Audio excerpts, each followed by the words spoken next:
everyone, welcome back to another quick and very interesting tutorial. Where in this quick tutorial, I'm going to show you how you can visualize array concepts online for easy learning. Now, in order to do it, all you need to do is to just simply open any of the browser you have. For example, if I open the Google Chrome browser, here I have to search for visual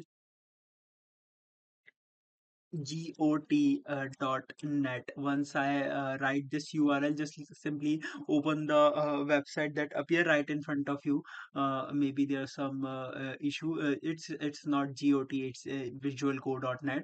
Once you go for the website, now wait for the site to respond. Once it opens, here you can see multiple data structures are available for you. Now simply go to this option which is array, and you can just simply visualize the concept that are available on the array, like sorting of array and multiple inserting, creating an array, removing an element, and multiple of the array operations. All right, so that's it for this tutorial. I hope this video will be helpful for you. Make sure to hit the like button and subscribe button for more such helpful and interesting tutorials. See you in the next one. Take care.